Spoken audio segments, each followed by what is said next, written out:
राज्य दृष्टिमा देशभित्र दूरी हुँदैन। नमस्कार, म धीरज बस्नेत। समाचारको गर्भमा विवरण मात्र होइन, कारण र निवारणको बाटो पनि हुन्छ। पर्दामा देखिने र छेकिने खोजीको खबर उद्घाटन गर्न तम तयार बाइलाइन।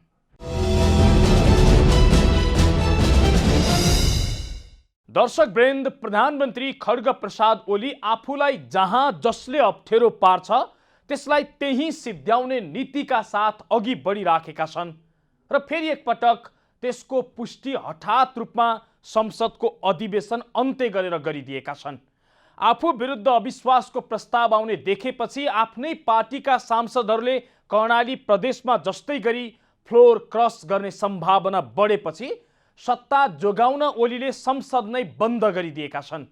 सभामुखले मङ्गलबारका लागि संसद बैठक डाकेका थिए, तर प्रधानमन्त्री ओलीले सोमबार नै कसैलाई खबर नै नगरी संसदको अधिवेशन अन्त्य गरिदिए। ओलीको यो शैलीले उनी सत्ता जोगाउन अझै पनि हात धोएर लागि परेका छन् भन्ने पुष्टि गर्छ। त्यसो त अब उनको सत्ता आफ्नै पार्टीका सांसदहरूका कारणले पनि धरापमा पर्ने जोखिम बढ्दै गएको छ। एमालेको माधव नेपाल पक्षले कर्णाली प्रदेशमा फ्लोर क्रस गरेर ओली पक्षको अविश्वासको प्रस्ताव फेल गराइदिएसँगै केन्द्रदेखि प्रदेश सरकारसम्ममा तरङ्ग उत्पन्न भएको छ र अबको सत्ता समीकरणमा माधव पक्ष निर्णायक हुने देखिएको छ। आज हामी बाइलाइनमा किन हठात रूपमा ओलीले प्रतिनिधि सभाको अधिवेशन अन्त्य गरे र माधव नेपाल पक्षले कर्णालीमा फ्लोर क्रस गरेसँगै केन्द्र र प्रदेशमा कस्तो समीकरण बन्ने देखिएको छ तो देखाउँदैछौँ। कार्यक्रमको सुरुमा प्रधानमन्त्रीले संसद बन्द गर्नु पछाडि लुकेका कारणहरू देखाउँदैछौँ।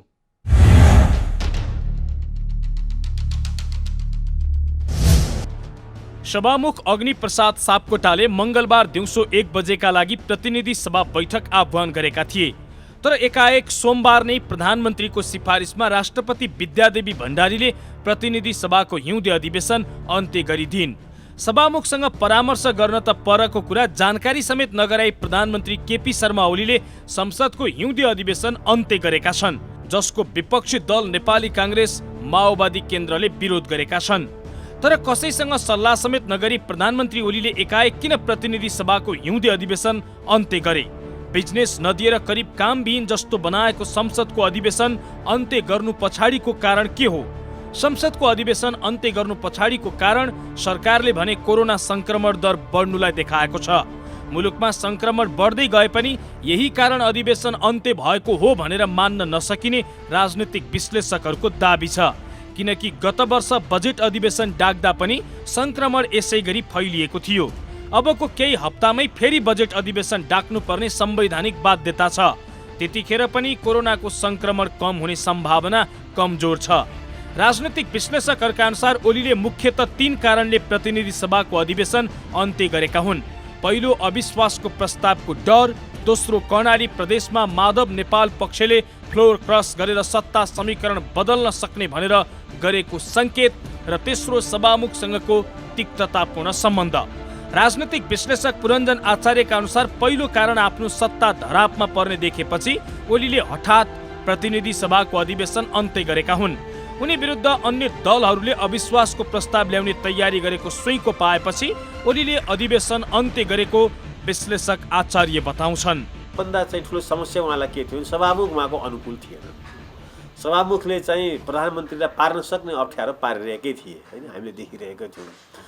अब एकातिर टेक्निकली पनि सभामुख आफ्नो पक्षमा छैन, होइन, अर्कोतिर आफूलाई समर्थन दिइरहेको चाहिँ माओवादी केन्द्र पनि आफ्नो विपक्षमा गठबन्धनको लागि हिँडिरहेको छ। जनता समाजवादी पार्टी पनि चाहिँ अहिले तत्कालै सम्पूर्ण रूपमा उहाँलाई सहयोग गर्न आइरहेको छैन।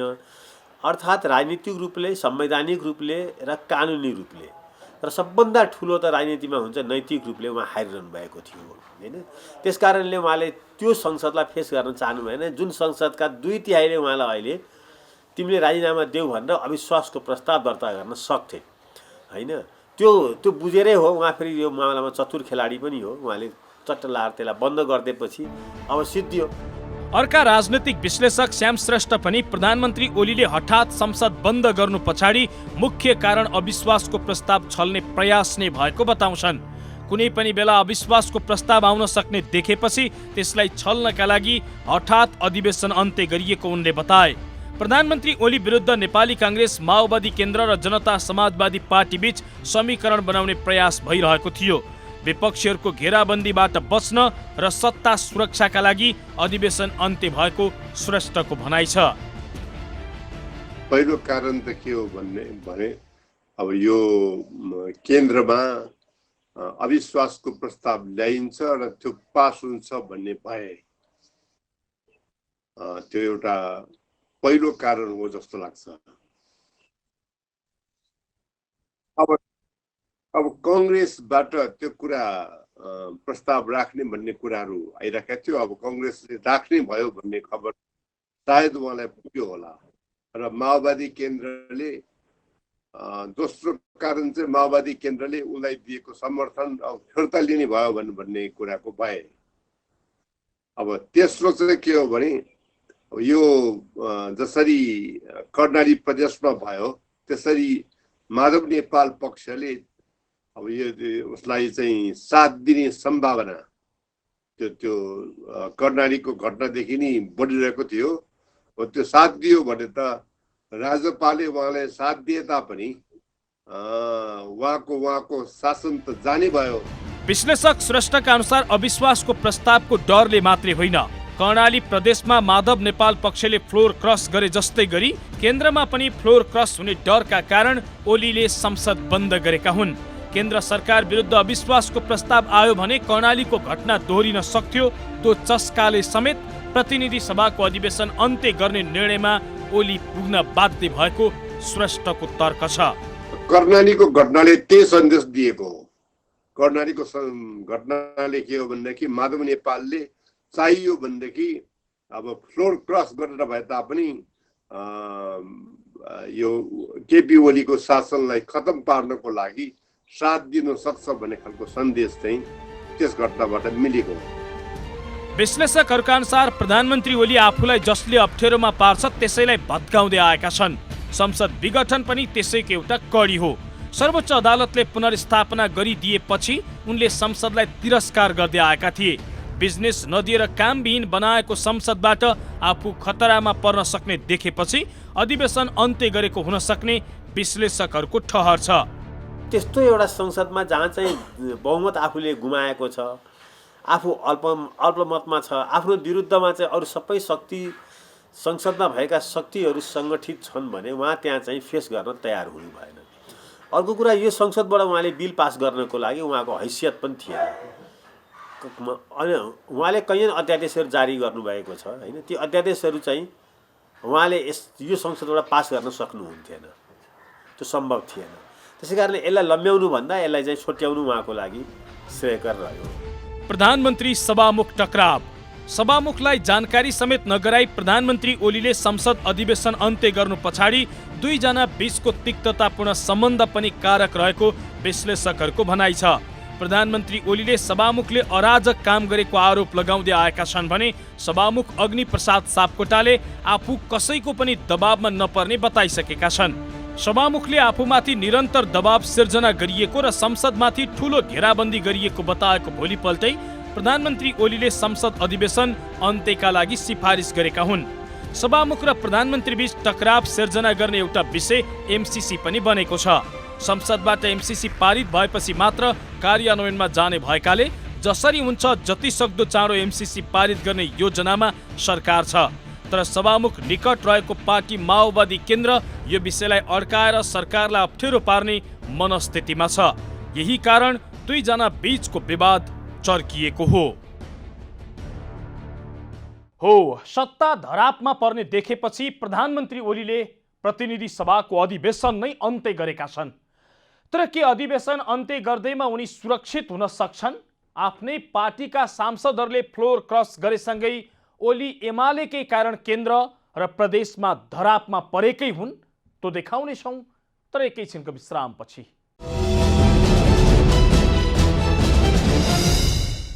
दर्शक वृन्द, आज हामी बाइलाइनमा प्रधानमन्त्री ओलीले संसदको अधिवेशन अन्त्य गर्नु पछाडिको कारण र प्रदेशमा कसरी ओली कमजोर बन्दै गएका छन् त्यो देखाइराखेका छौँ। एमालेको माधव नेपाल पक्षले फ्लोर क्रस गरेर एमालेकै ओली पक्षको अविश्वासको प्रस्ताव फेल बनाएसँगै ओली झस्किएका छन्। कतै यही सिलसिला केन्द्र र अन्य प्रदेशमा त दोहोरिने होइन भनेर उनी अत्तालिएको जस्तो अवस्थामा देखिएका छन्।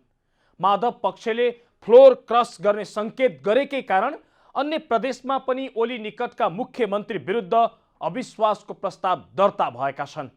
माधव पक्षले फ्लोर क्रस गरेको अवस्थामा कुन कुन प्रदेशका मुख्यमन्त्री धरापमा पर्नेछन्, हेर्नुहोस् अबको क्रममा।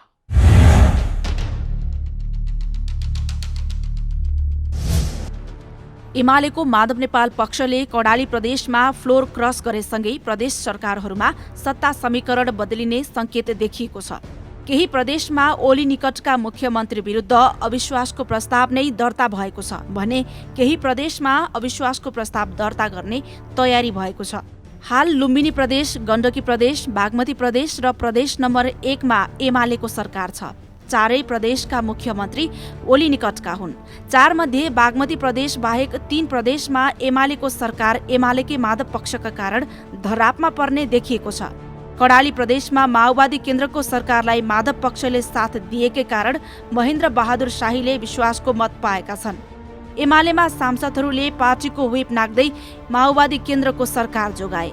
यसरी नै अन्य प्रदेशमा पनि माधव निकटका सांसदहरूले व्हिप नाग्ने हो भने लुम्बिनी, गण्डकी प्रदेश र प्रदेश नम्बर 1 मा पनि ओली निकटका मुख्यमन्त्रीहरू धरापमा पर्ने सम्भावना बढ्दै गएको छ। अब 2 नम्बर प्रदेश बाहेक अन्यत्र माधव नेपाल पक्ष निर्णायक हुने देखिएको छ। कुन प्रदेशको सत्ता समीकरण कस्तो रहला? कर्णाली प्रदेश। एमालेका ओली निकटका प्रदेश सांसदहरूले कर्णाली प्रदेशमा मुख्यमन्त्री महेन्द्र बहादुर शाही विरुद्ध अविश्वासको प्रस्ताव दर्ता गराएका थिए। तर एमालेकै माधव पक्षका सांसदहरूले शाहीलाई साथ नदिएपछि उनले विश्वासको मत पाएका छन्। अब उनी सुरक्षित भएका छन्। मुख्यमन्त्री शाहीले विश्वासको मत लिनका लागि 19 मतको आवश्यकता पर्नेमा उनले 22 मत पाए। नेकपा माओवादी केन्द्रका 12 मत, काङ्ग्रेसका 6 मत प्राप्त भएको थियो भने 4 जना नेकपा एमालेकै सांसदहरूले साथ दिएका थिए। गण्डकी प्रदेश। आफू धरापमा परेपछि गण्डकी प्रदेशका मुख्यमन्त्री पृथ्वी सुब्बा गुरुङले प्रदेश सभाको अधिवेशन नै अन्त्य गरेका छन्। उनी विरुद्ध अविश्वासको प्रस्ताव दर्ताको तयारी भएपछि उनले अधिवेशन अन्त्य गरेका थिए। तर काङ्ग्रेस, माओवादी र जसपा गरेर 28 सांसदले माग गरेपछि सोमबार गण्डकी प्रदेश सभाको विशेष अधिवेशन 13 वैशाखमा बोलाइएको छ। यो अधिवेशनमा मुख्यमन्त्री गुरुङ विरुद्ध संसद सचिवालयमा दर्ता भएको अविश्वासको प्रस्ताव पेश हुनेछ। मुख्यमन्त्री गुरुङलाई बहुमतका लागि 31 सांसद आवश्यकता पर्छ। एमालेमा 28 सांसद छन्। एमालेकै माधव पक्षका सांसदहरूले फ्लोर क्रस गर्ने सम्भावना रहेकाले सत्ता जोगाउन उनलाई गाह्रो पर्ने देखिएको छ। गण्डकी प्रदेशमा काङ्ग्रेसका 15, माओवादीका 12, जनमोर्चाका 3 र जसपाका 2 सांसद छन्। लुम्बिनी प्रदेशका मुख्यमन्त्री विरुद्ध अविश्वासको प्रस्ताव। ओली निकट मानिने लुम्बिनी प्रदेशमा मुख्यमन्त्री शङ्कर पोखरेल विरुद्ध अविश्वासको प्रस्ताव दर्ता भएको छ। तर अविश्वासको प्रस्तावमै हस्ताक्षर गरेका जनता समाजवादी पार्टीका 3 सांसदलाई मुख्यमन्त्री पोखरेलले मन्त्री बनाएका छन्। उनीहरूलाई पार्टीले भने निलम्बन गरेको छ। यो प्रस्ताव कसरी अघि बढ्छ वा मुख्यमन्त्री पोखरेलले विश्वासको मत पाउँछन् त्यो एमालेको माधव पक्षको भूमिकाले निर्धारण गर्नेछ। यदि माधव पक्षले पोखरेललाई साथ नदिए उनले जसपालाई साथमा लिए पनि पदमुक्त हुनेछन्। उनलाई सत्ता जोगाउन 40 सांसदको समर्थन आवश्यकता पर्छ। प्रदेश 1 मा मुख्यमन्त्री विरुद्ध अविश्वासको प्रस्तावको तयारी। प्रदेश 1 मा मुख्यमन्त्री शेरधन राई विरुद्ध अविश्वासको प्रस्ताव दर्ता गर्ने तयारी भएको छ। एमालेसँग 51 सांसद छन् जबकि उनलाई बहुमतका लागि जम्मा 47 सांसद आवश्यकता पर्छन्। यहाँ पनि एमालेको माधव पक्षले फ्लोर क्रस गर्ने सङ्केत दिएसँगै अविश्वासको प्रस्ताव दर्ताको तयारी भएको छ। त्यहाँ माओवादीको 15 सिट छ, काङ्ग्रेसको 21, जसपाको 3, राप्रपा र सङ्घीय लोकतान्त्रिक राष्ट्रिय मञ्च र स्वतन्त्रको 1-1 सिट छ। नेपाल पक्षले स्थिति हेरेर व्हिप नाक्ने सङ्केत कर्णालीबाट गरेसँगै प्रदेश 2 बाहेक अन्य प्रदेशमा ओली पक्षको सरकार नरहने स्थिति बनेको विश्लेषकहरूको भनाइ छ। फ्लोर क्रस गर्नको लागि उत्प्रेरणा जगाइसकेपछि कर्णाली प्रदेशमा आफूले आदेश दिइसकेपछि आफू चाहिँ त्यो कर्म गर्नबाट पन्छिन सक्छ नि त माधव नेपाल। कर्णाली प्रदेशमा माधव नेपालले तिमीहरू फ्लोर क्रस गरेर चाहिँ सरकार टिकाऊ होइन, त्यसै गरेर चाहिँ 5 नम्बरमा भनेर जब आदेश दिन्छन् भने आफूले त्यो गरेनन् भने त्यो ठाउँका चाहिँ ती कामरेडहरूले यिनलाई त के गर्छन्। त्यस कारणले मलाई के लाग्छ भने यो मेन्टली चाहिँ झलनाथ र माधव नेपाल समूह तयार छ फ्लोर क्रस गर्नको लागि। प्रदेश नम्बर 6 र प्रदेश नम्बर 7 मा माओवादी केन्द्रको सरकार छ भने बागमती प्रदेश अहिले साम्य नै छ। तर यो प्रदेशमा पनि ओली पक्षीय सांसदले फ्लोर क्रस गरेको अवस्थामा ओली पक्षीय सरकार कतै पनि नरहने सम्भावना बढेको छ।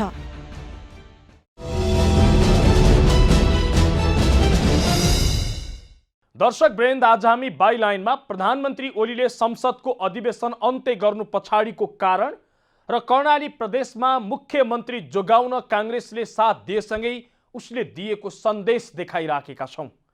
कर्णाली प्रदेशका मुख्यमन्त्री महेन्द्र बहादुर शाहीलाई जोगाउन काङ्ग्रेसले माओवादी केन्द्रलाई साथ दियो र शाही जोगिए।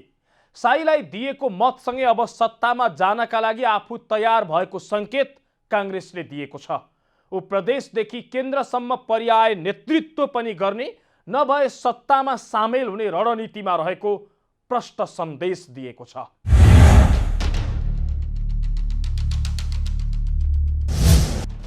केन्द्रमा नयाँ सरकार गठन प्रक्रियामा सक्रियता नदेखाएको प्रमुख प्रतिपक्षी दल नेपाली कांग्रेस प्रदेश सरकारमा भने सहभागी भएका छन्। लामो समय सरकार गठन प्रक्रियामा अलमलिएको कांग्रेस प्रदेशबाट भने अब सरकारमा सहभागी हुने संकेत देखाएको छ। कांग्रेसले कर्णाली प्रदेश सरकार विरुद्ध परेको अविश्वासको प्रस्तावमा विश्वासको मत दिएर सरकार बचाएका थिए। केन्द्रमा पनि माओवादी र जसपासँग मिलेर सरकार विरुद्ध अविश्वासको प्रस्ताव ल्याउने सहमति गरेसँगै प्रधानमन्त्री केपी शर्मा ओलीले संसदको हिउँदी अधिवेशन नै सोमबारबाट अन्त गरेका छन्। यसबाट नयाँ सरकार गठन प्रक्रिया केही समय अझै लम्बिने देखिएको छ। नयाँ सरकार गठनको नेतृत्व लिने निर्णय समेत गरेको कांग्रेसभित्र अझै दुईधार कायमै छ। पार्टीको लिडर भएका कारण पार्टी सभापति शेरबहादुर देउवाले त्यसको सक्रियता लिनुपर्ने हो, तर सभापति देउवाले खासै चासो देखाएको छैन। सार्वजनिक कार्यक्रममा सभापति देउवाले प्रधानमन्त्री ओलीको विरोध भने गर्दै आएका छन्। सोमबार मात्रै पनि सभापति देउवाले प्रधानमन्त्री ओली भारतको शरणमा परेको बताएका थिए। यति मात्रै होइन, सभापति देउवाले हिजो भारत विरोधी नाराबाट झुल्किएको ओली अहिले भारतकै शरणमा पुगेको भन्दै ओलीको कहाँको राष्ट्रवाद भन्दै प्रश्न समेत गरे। हिजो सबभन्दा राष्ट्रवादी भन्ने ओली अहिले इन्डियाको टोमसलन भारत विरोधी नाराबाट जितेको ओली अहिले भारतको टामुन छेड्न सकेको छ। कहाँ छ त्यो राष्ट्रवाद? त्यस कारण चाहिँ यिनीहरू राष्ट्रवादी होइनन्, के होइन, यिनीहरू चाहिँ खालि एउटा चाहिँ अपर्चुनिस्ट हुने। त्यस कारण चाहिँ हेर्दै जाउँ परिस्थिति। मैले धेरै आशामा राख्नु पनि छैन, सम्भावना धेरै बित्तिकै छ। हेर्नु, सम्भावना पनि छ। राजनीति भनेको सम्भावना खेल पनि भन्छन्। त्यसो त सोमबार नै बसेको कांग्रेस केन्द्रीय समिति बैठकमा भने सभापति देउवाले नयाँ सरकार गठनबारे कुरै गर्न दिएनन्। पार्टीका वरिष्ठ नेता रामचन्द्र पौडेलले समसामयिक राजनीतिबारे कुरा गर्न खोज्दा अर्कोपल्ट कुरा गराउला भन्दै कुरा टारेका थिए। खासमा अहिले अन्य दलहरूमा चाहिँ कांग्रेस नेतृत्वमा पनि निर्णय गर्ने क्षमता नभएको विश्लेषकहरूको आकलन छ। पछिल्लो समय कांग्रेसभित्र समेत अहिले जसरी हुन्छ वर्तमान ओली सरकारलाई हटाउनुपर्छ भन्ने मत भने बलियो बन्दै गएको उनको भनाइ छ। कर्णाली प्रदेशमा कांग्रेसले देखाएको भूमिकाले अब कांग्रेस सरकारमा सहभागी हुने संकेत गरेको उनको बुझाइ छ। दुईटा कुराहरू यसमा क्लियर हुनुपर्छ। एउटा कुरा के भने नेपालको केन्द्रीय राजनीति चाहिँ धेरै लामो समयदेखि चाहिँ अत्यन्तै विकृति विसङ्गति र चाहिँ के छ भन्दाखेरि चाहिँ लोभ र पापबाट चाहिँ अगाडि बढिरहेको थियो केन्द्रीय राजनीति। यो अहिले 2.5 दशक जति भयो होला, खास गरी 51 को मध्यावधि पछिदेखि यतातिर प्रदेशको राजनीतिमा चाहिँ यो अवस्था आएको थिएन होइन। जस्तो चाहिँ फ्लोर क्रस गर्ने, जस्तो चाहिँ अब पार्टी चेन्ज गर्ने, जस्तो मन्त्री हुने बित्तिकै चाहिँ के छ भन्दाखेरि पार्टी नै चेन्ज गरिदिने होइन। अहिलेको सङ्कट उत्पन्न हुनुमा कांग्रेस, माओवादी केन्द्र र जनता समाजवादी पार्टी प्रमुख जिम्मेवार रहेको विश्लेषक आचार्यको बुझाइ छ। त्यस्तै अर्का राजनीतिक विश्लेषक श्याम श्रेष्ठ पनि कर्णाली प्रदेशमा कांग्रेसले देखाएको भूमिकाले कांग्रेस सधैँ अलमलिएर बस्दैन भन्ने संकेत गरेको बताउँछन्। राजनीतिक निर्णय लिनुपर्छ, शेरबहादुरजीले पनि प्रचण्डजीले पनि र माधव समूहले पनि हैन राजनीतिक निर्णय भनेको के हो भने कि यो सरकारको विकल्पको नेतृत्व दियो कि होइन भने चाहिँ यही सरकारले गराउने या अरू एक किसिमको पनि निर्वाचनमा जाओ हैन निर्वाचनमा जान ओलीजी तयार छन् निर्वाचन फेस गर जनतासँग जान पनि डराउने वैकल्पिक सरकार पनि दिन नसक्ने अब त्यसमा कमण्डलु बोकेर चाहिँ पशुपतितिर सत्तलमा गएर बसे हुन्छ त्यसै कारणले मलाई के लाग्छ भने त्यो अब एक्सट्रिम मैले भनिहालेँ तर मूलतः राजनीतिक निर्णय गर्दा हुन्छ केही दिन यता विभिन्न प्रदेशमा देखिएको राजनीतिक उतार चढावलाई हेर्ने हो भने पनि ती प्रदेशहरूमा अहिले सरकार गिराउने र सरकार बचाउने खेल चलिरहेको छ। अहिलेको निकास भनेको यी तीन दलले लिने राजनीतिक निर्णय नै प्रमुख अस्त्र रहेको विश्लेषकहरूको तर्क छ। देउवा प्रचण्ड र जसपा नेताहरूले राजनीतिमा रिस्क लिन नचाहेकै कारण मुलुक अन्योलमा फँसेको विश्लेषक आचार्य बताउँछन्। हो, कांग्रेस माओवादी केन्द्र र जसपा मिलेको भए केन्द्रदेखि प्रदेशसम्मको सरकारमा धेरै कुरा फेरबदल भइसक्थ्यो।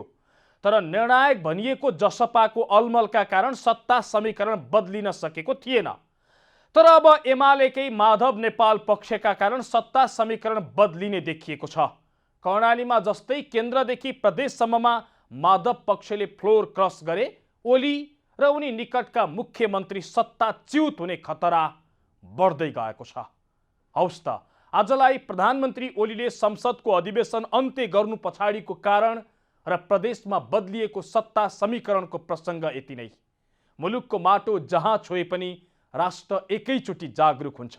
यो दूरीविहीन आचरण नै समाचार, समाचारको मूलधार बाइलाइन अर्थात् जिम्मेवार पत्रकारिता। नमस्कार।